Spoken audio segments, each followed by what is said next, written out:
मनोस्तु शतरूपायाम। मनु महाराज की 3 पुत्रियां 2 पुत्र। मनु महाराज की जो बड़ी बेटी है जिसका नाम आकुति है, आकुति का विवाह रुचि प्रजापति के साथ हुआ। महाराज इनके घर पर पुत्र का धर्म का आश्रय लेकर के साक्षात यज्ञ नारायण भगवान प्रकट भये। बोलो यज्ञ नारायण भगवान की जय। महाराज मनु महाराज की जो देवहूति है उनके घर पर तो त्रिदेव प्रकट भये, लेकिन मनु महाराज की जो सबसे छोटी कन्या है जिसका नाम है प्रसूति, प्रसूति का विवाह दक्ष प्रजापति के साथ हुआ, राजा दक्ष के साथ। इनके 16 बेटियां हुई महाराज दक्ष के प्रसूति के गर्भ से। 16 बेटियों में 13 बेटियों का विवाह धर्म के साथ किया गया। धर्म की 13 पत्नियां बनी। उनमें बची 3, तो एक बेटी अग्निदेव को ब्याही गई जिसका नाम था स्वाहा। स्वाहा नाम की बेटी का विवाह अग्निदेव के साथ हुआ, इसलिए अग्नि में किया जाता है स्वाहा, मुंह में किया जाता है आहा।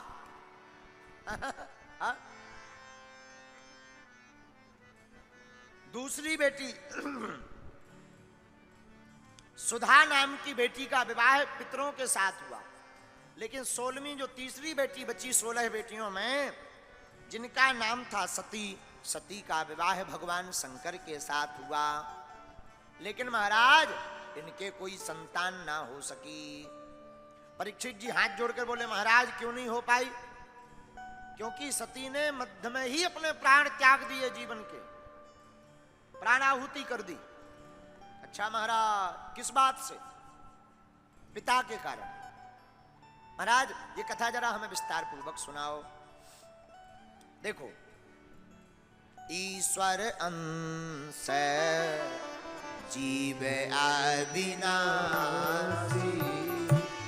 ईश्वर अंश जीव अविनाशी, चेतन अमल सहज सुख राशि, चेतन अमल सहज सुख राशि, श्री राम जय राम जय जय राम, श्री राम जय राम जय जय राम।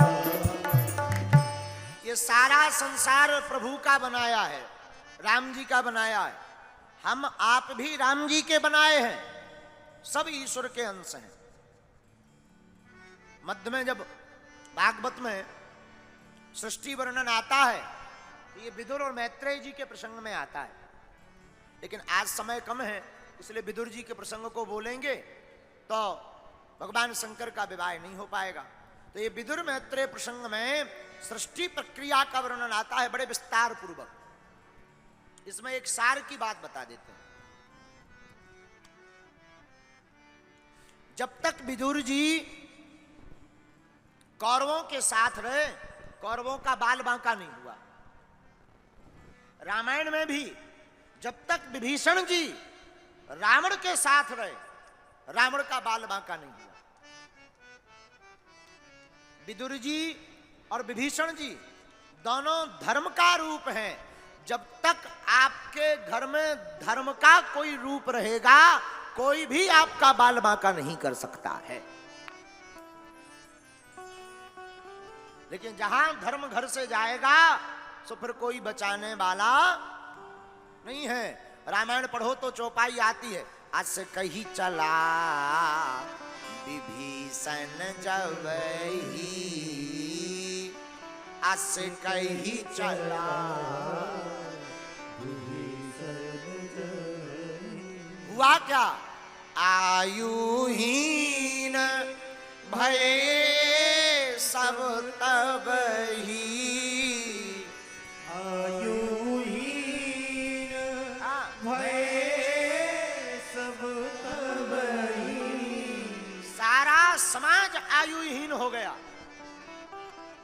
सबकी आयु घट गई। अर्थ क्या है? बहुत विनम्रता पूर्वक निवेदन करें हम, प्रेम पूर्वक सुनना। महाराज, जब तक तुम्हारे जीवन में माला रहेगी, काल भी तुम्हारा बाल बांका नहीं कर सकता। जब तक तुम कथा के प्रेमी रहोगे, तुम्हारे घर में एक भी भक्त रहेगा, अनहोनी नहीं हो सकती। लेकिन अगर तुमने धर्म का विरोध किया, भक्ति का विरोध किया, भक्त का विरोध किया, संत का विरोध किया, भगवंत का विरोध किया, तो संसार में कोई भी ताकत तुमको बचा नहीं सकती। ये सार की बात, कोई भी नहीं बचा सकता। व्यर्थ की बातों में मत पड़ना, अभिमान में मत रहना। अभिमान माई बाप रावण का नहीं रहा, जो त्रिकालज्ञ था, स्वर्ण नगरी में रहता था। इतना बल, चलत दशानन डोलत अबनी, रावण चलता था तो पृथ्वी डोलती थी। उसका भी अभिमान नहीं टिका। हम सब मानवों का अभिमान टिकना तो बहुत दूर की बात है। इसलिए मेरे माई बाप, हमारे पागलों, हम विनम्रता पूर्वक प्रार्थना करें, तुम्हारे घर में कोई भगवान का भक्त होवे तो तुम उसका सपोर्ट नहीं कर सकते, तो कम से कम विरोध मत करना। तासनो जित श्वासो जित संगो, इसलिए युवानों सुनो, संगत करनी ही है तो ठर की नचैयों की संगत मत करो। संगत करनी है तो भगवान के प्यारे संतों की संगत करो। चौथा क्या? सुखदेव जी चौथा उपाय बता दे। जितासनो जित श्वासो जित संगो जितेंद्रिया। इंद्रिय, इंद्रियों को जीतो। इंद्रिय क्या है? कान, नाक, आंख, मुंह, इंद्रियां है। जिह्वा, रसना, इंद्रिय। इनको जीतो। महाराज, इनको कैसे जीतना है? आंखों से क्या देखना चाहिए, यही देख सोचो। सपना हो संत दरस नहीं देखा, रामचरितमानस। लोचन मोर पंख कर लेखा, लोचन मोर पंख कर लेखा। जिन्होंने सपने में भी संतों के दर्शन नहीं किए, रामचरितमानस कहती है, उनकी आंखें जीते जागते नकली मोर पंख की भांति हैं। बोलो सीताराम। आज बार बार हमारी नजर ऊपर जा रही है। ऊपर इसलिए जा रही कि आज कथा हो रही हो, हनुमान जी नच रहे हैं। ये देखो तो, ये देखो, जैसे ये बार बार ऐसे होते हैं, हमें लगने लगता है जैसे हनुमान जी नाच रहे हो, क्योंकि हमारी कथा के असली श्रोता तो यही है। हे मुरलीधर, हम पूरी कथा इन्हीं को सुनाते हैं और किसी को नहीं सुनाते, इन्हीं को सुनाते हैं। पूरी कथा हम इनको ही सुनाते हैं। इसीलिए तो हम तुम लोगों से कह देते हैं तुम्हें रहना हो रहो, नहीं तो जाओ घर। लेकिन एक ये है जो एक तो जिंदगी में आते नहीं है, आते हैं तो फिर कभी जाते नहीं है। धन्य है। तो जितेंद्रिया, इंद्रियों को जीतो। राजन, परीक्षित जी को उपाय बताया। ये 4 उपाय हैं, इनसे क्या होगा? इन चारों उपायों को करने से आपका मन भगवान के चरणों में लग जाएगा। 100 बार उसे देख लिया, जी नहीं भरता, हसरत यही देख लूं फिर एक नजर से। भगवान को जब तुम भाव में देखोगे तो फिर उनके बिना तुम्हारा मन कहीं नहीं लगेगा। आगे सृष्टि का वर्णन आया। ब्रह्मा जी की सब मानसिक सृष्टि है। ब्रह्मा जी ने सबसे पहले 4 कुमार बनाए, सनत, सनंदन, सनातन, सनत कुमार। वाम भाग से एक कन्या, दक्षिण भाग से एक पुरुष, वाम भाग से एक कन्या, दक्षिण भाग से एक पुरुष प्रकट हुए, जिनका नाम मनु और शत्रुपा रखा। 10 ऋषि जिनकी संतानें हम सब हैं, मरीचि, अत्रि, अंगरा, पुलस्त, पुलह, क्रतु, भृगु, वशिष्ठ, दक्ष, देव ऋषि, नारद। ये सब ब्रह्मा जी की बनाई हुई मानसिक सृष्टि है। दिति और कश्यप का भी आगे दिति का वर्णन आता है। कश्यप जी की पत्नी दिति, इनके गर्भ से ही हिरण्यकश्यपु हिरण्याक्ष हुआ। दिति के गर्भ से दोनों राक्षस पृथ्वी का ही हरण करके ले गए। तब भगवान 12 अवतार धारण करना पड़ा प्रभु को, और 12 बन करके हिरण्याक्ष का वध किया। बोलो 12 भगवान की। तो परीक्षित जी बोले महाराज ये दोनों राक्षस इतने बलवान कैसे हो गए? बोले क्या हुआ, एक बार सायं काल के समय महाराज मुनि कश्यप भगवान की भजन संध्या में लगे हुए थे। तब तक इनकी दो पत्नी दिति और अदिति, जिसमें दिति नाम की पत्नी इनके पास आकर के कहती है महाराज हमारे साथ संसर्ग करो। वासना जाग गई। पति ने समझाया देखो देवी संध्या के समय में 4 चीजें नहीं करनी चाहिए, और सब लोग ध्यान से सुने। सायं काल के समय 4 चीजें वर्जित हैं। क्या क्या? चत्वारिमानि कर्माणि संध्याया परिवर्जयेत्, आहार मैथुनम निद्रा स्वाध्यायम चा चतुर्थकम। शाम के समय 4 चीजें वर्जित हैं। क्या क्या? भोजन, दूसरा मैथुन, तीसरा सोना निद्रा, और चौथा पढ़ाई करना। शाम के समय स्वाध्याय नहीं करना चाहिए, शाम के समय सोना नहीं चाहिए, शाम के समय भोजन नहीं करना चाहिए, और शाम के समय मैथुन नहीं करना चाहिए। बोले क्यों? बोले इसका दोष बड़ा बुरा है। बोले क्यों? बोले शाम के समय भगवान शंकर अपने गणों के साथ पृथ्वी पर विचरण करते हैं, और इन 4 में जो लिप्त रहता है उनको भगवान शंकर का घोर श्राप लगता है। क्या क्या होता है?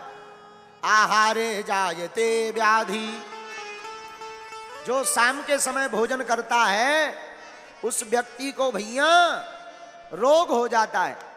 पेट का रोग हो जाएगा, गैस बनेगी, अपच होने लगेगा, सूजन आ जाएगी, जठराग्नि खराब हो जाएगी, लीवर में इन्फेक्शन बढ़ जाएगा।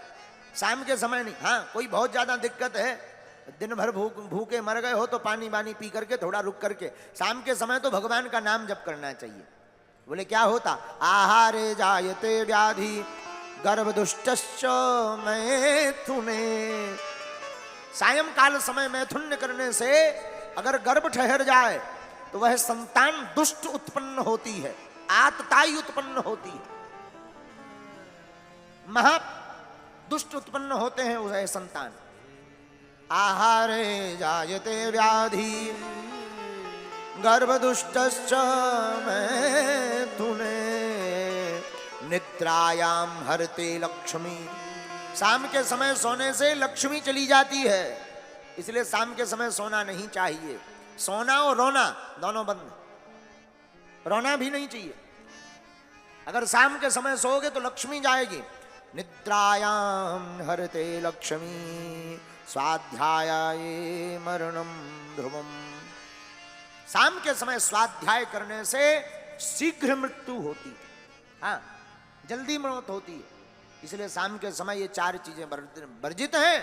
लेकिन दिति देवी नहीं मानी। मुनि कश्यप ने संसर्ग किया, गर्भ ठहर गया, गर्भ में 2 बालक ठहरे, और वही दोनों कई वर्षों तक दिति देवी जी अपने गर्भ में धारण किए रही। बाद में जब जन्म दिया तो महा दुष्ट प्रकट भय। एक का नाम हिरण्याक्ष पड़ा, एक का नाम हिरण्यकश्यपु पड़ा। लेकिन हिरण्याक्ष का वध तो भगवान 12 ने प्रकट होकर के कर दिया। आगे मनु महाराज के वंश का वर्णन है। मनु और शत्रुपा से ही हम लोग मानव भय हैं, इसलिए हम लोगों को मानव कहा जाता है। मनु और शत्रुपा की संतानें हैं, इसलिए हम लोगों को मानव कहते हैं।